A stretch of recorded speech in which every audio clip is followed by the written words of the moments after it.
Hi friends, నమస్తే. ఎద్దనపూడి సులోచనారాణి గారి జీవన తరంగాలు నెక్స్ట్ పార్ట్ చూద్దాము. రోజా గదిలో నుంచి యాంత్రికంగా యువతలకు రావటం అయితే వచ్చింది, కానీ వంటింటి వైపు వెళ్ళలేకపోయింది. అచేతనంగా అక్కడే నిలబడిపోయింది. గదిలో నుంచి ఆయన స్వరం దీనంగా భారంగా వినిపిస్తోంది.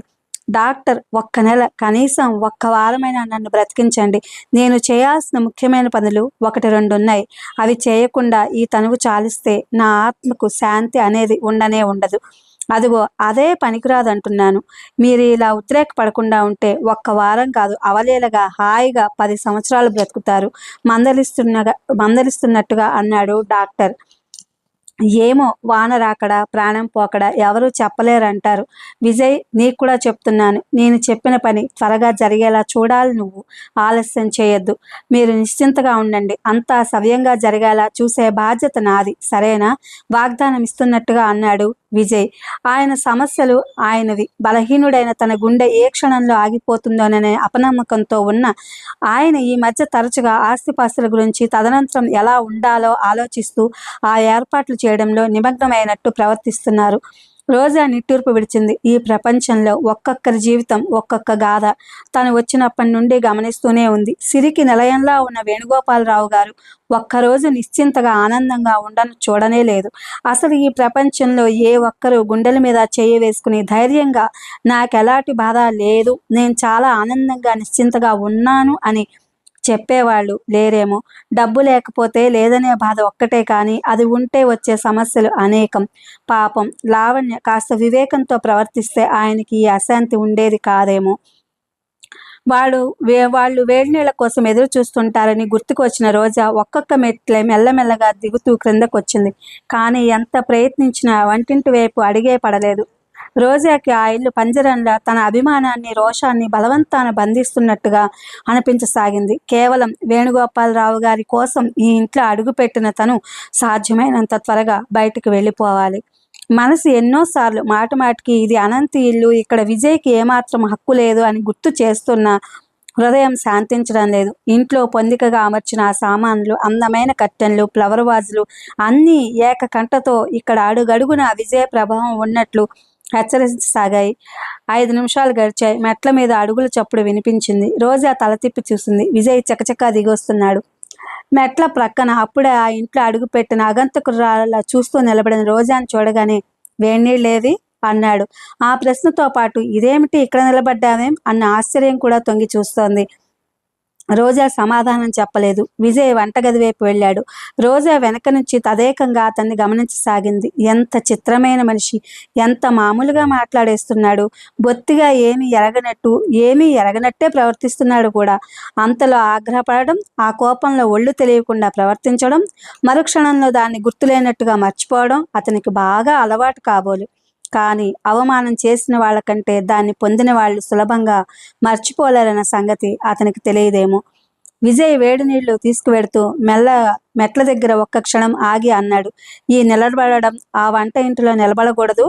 డాక్టర్ గారికి కాఫీ ఇవ్వాలి. స్టవ్ మీద పాలున్నాయి. అతను వెళ్ళిపోతుంటే రోజా తలెత్తి చూడకుండా ఉండలేకపోయింది. వెళ్ళిపోతున్న విజయ్ వెనక నుంచి రోజా చూపులు వచ్చి మెడ మీద తాకినట్టే తల తిప్పాడు. పొంగితే పక్కన నీళ్లున్నాయి. కొంచెం చిలకరిస్తే కృతజ్ఞుడిని. కాఫీ కలపాలేమోనని భయం. వద్దు, నేను వచ్చి కలుపుకుంటాను. అతని పెదవుల మీద చిరునవ్వు చూసేసరికే రోజా ముఖంలో రోషపు ఛాయలు తొంగి చూశాయి. రోజా ఊహించినట్టే విజయ్ త్వరగా తిరిగి రాలేదు. స్టవ్ మీద పాలు మర్చిపోయిన వాడిలా పైనే ఉండిపోయాడు. రోజా వంట ఇంటి వైపు వచ్చింది. పాలు పొంగడానికి సిద్ధంగా అప్పుడే పైకి వస్తున్నాయి. రోజా చప్పున వెళ్ళి నీళ్లు చిలకరించింది. అవతల దాని మీద నీళ్లు తెర్లుతున్నాయి.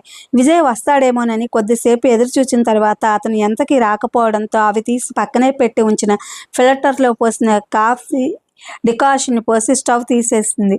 ఇంతలో విజయ్ రానే వచ్చాడు. గుమ్మం దగ్గరకు వచ్చిన అతను లోపలికి రాకుండా బయటే ఆగిపోయాడు.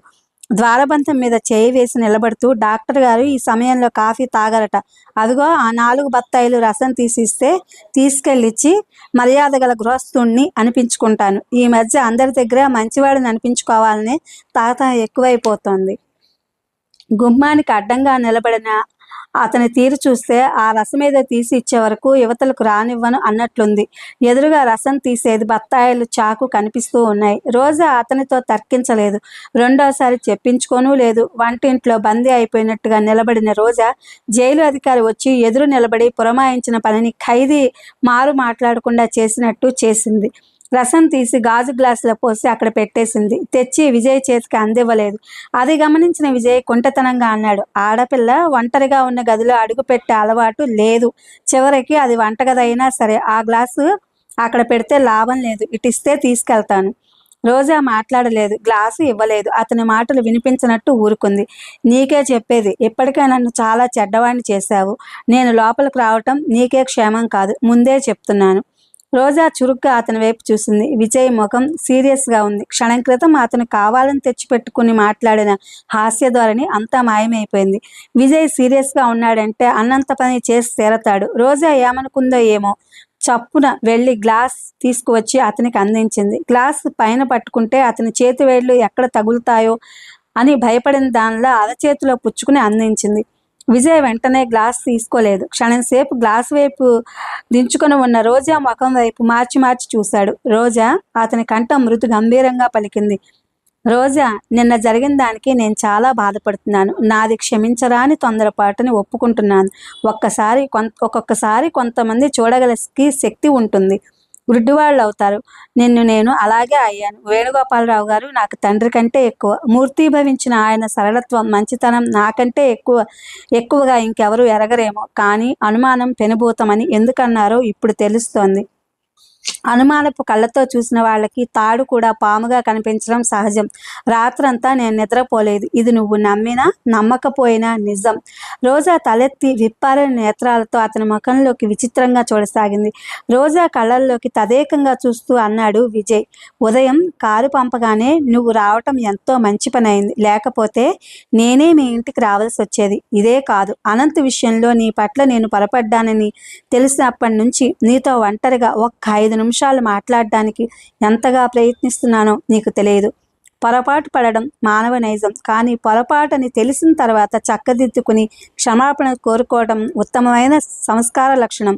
కానీ మన విషయంలో నేను సారీ అనేసినంత మాత్రాన నా అపరాధం తీరిపోదని నేను అనుకోను. తెలిసి చేయని తెలియక చేయని నా నుంచి నీకు చాలా బాధే కలిగింది. దానికి ప్రతిఫలంగా నువ్వేది కోరినా ఇవ్వడానికి సిద్ధంగా ఉన్నాను. నువ్వేది చేయమంటే అది చేస్తాను. నిజంగా మనస్ఫూర్తిగా చెప్తున్నాను. నా నుంచి నీకేదైనా మంచి జరగాలి. అది ఎలా జరగాలో, నేను ఏం చేస్తే నీకు మంచి జరుగుతుందో నాకు తెలియదు. నా దగ్గర నుంచి నువ్వు కోరుకోకూడనిది అంటూ ఏదీ లేదు. నీ అభిప్రాయం ఏదైనా సరే నిస్సంకోచంగా నాతో చెప్పచ్చు. రోజా, ఇదివరకు నిన్ను హడలగొట్టిన ఆ విజయ్ వేరు. తను నీ ప్రత్యర్థి. ఇప్పుడు నీ ఎదురుగా నిలబడిన ఈ విజయ్ వేరు. ఇతను నీకు స్నేహితుడిగా అండగా నిలబడాలని మనసారా వాంఛిస్తున్న మనిషి. ఈ విజయ్ని గురించి అతన్ని ఎరిగిన ఎవరైనా అడుగు. స్నేహానికి ప్రాణం ఇచ్చే మనిషిని చెప్తారు. విజయ్ రోజా చేతిలో గ్లాస్ తీసుకుని వెళ్ళిపోయాడు. రోజా ప్రతిమలా నిలబడిపోయింది. విజయ్ నోటి నుంచి హఠాత్తుగా వచ్చిన ఈ మాటలు సుడి గాలిలా చుట్టేయసాగాయి. కొద్దిసేపు అయిన తర్వాత డాక్టర్ గారు వెళ్ళిపోయారు. విజయ్ కూడా ఆయనతో వెళ్ళాడు. రోజా పైకి వేణుగోపాలరావు గారి గదిలోకి వచ్చింది. ఆయనకి నిద్ర పట్టిందేమోనని తటపటాయిస్తూ గదిలోకి తొంగి చూసిన రోజా ఆయన మెలకుగానే ఉండటం చూసింది. రామ్మారా, లోపలికి రా, ఆయన పిలిచారు. రోజా లోపలికి వచ్చింది. కూర్చో తల్లి. అనంత్ బెడ్ మీద పడుకుని ఉన్న ఆయన రోజాకి విజయ్ మంచం చూపించాడు. రోజా ఆ మంచం మీద కూర్చోలేదు. వరండాలోకి వెళ్ళి కుర్చీ తెచ్చుకుని వేణుగోపాలరావు గారి మంచం పక్కగా వేసుకుని కూర్చుంది. విజయ్ ఇంకా రాలేదా? లేదు. క్షణంసేపు నిశ్శబ్దం ఏర్పడింది. చాలా రోజుల తర్వాత మళ్ళీ ఈ గదిలో అడుగుపెట్టిన రోజా పాత జ్ఞాపకం మనసులో మెదులుతుండగా గదంతా కళ్ళతో కలిగి చూస్తూ కూర్చుంది. రోజా, ఉన్నట్టుండి ఆర్తిగా పిలిచారాయన. రోజా ఏమిటన్నట్టు చూసింది. విజయ్కి చందు గురించి నిన్న నువ్వు చెప్పినదంతా చెప్పేశాను. చందుని దారికి తెచ్చే బాధ్యత అతని మీద పెట్టాను. తనకి చేతనైనంత వరకు ప్రయత్నిస్తాడు. విజయ్క చందు గురించా? ఉలిక్కి పడుతున్నట్టుగా అంది రోజా. అవును. ఏం? ఈ బాధ్యత తీసుకోవాల్సిన మనిషి విజయ్ తప్ప నాకు ఇంకెవరూ కనిపించలేదు. నా సంగతి నీకు బాగా తెలుసు. నువ్వు సాధ్యమైనంత త్వరలో వాళ్ళిద్దరిని ఒకరికి ఒకరు పరిచయం చేయి. మధ్యలో నా సంగతే రావద్దు. రోజా ఆలోచిస్తున్నట్టుగా కూర్చుండిపోయింది. విజయ్కి చందు దొంగ అని తెలిసిందా? తెలిసిన తర్వాత తనతో అలా మాట్లాడా? రోజాకి చిత్రంగా ఉంది. ఇంకో విషయం కూడా నిన్ను చాలా రోజుల నుంచి అడగాలని అనుకుంటున్నానమ్మా. అడగండి. ఏమిటది? ఎంతో నమ్రతగా అంది. విజయ్ గురించి నీ అభిప్రాయం ఏమిటి? మనసులోనే త్రుళ్ళి పడిన రోజా కుర్చీలోంచి చటుక్కున లేచి కిటికీ దగ్గరగా వెళ్ళింది. తానుకున్న పరదా పక్కకు లాగి సరిచేస్తున్నట్టు చేయసాగింది. ఇది ఫ్రెండ్స్, ఎద్దనపూడి సులోచనారాణి గారి జీవన తరంగాలు 56 part 1. Thank you for watching.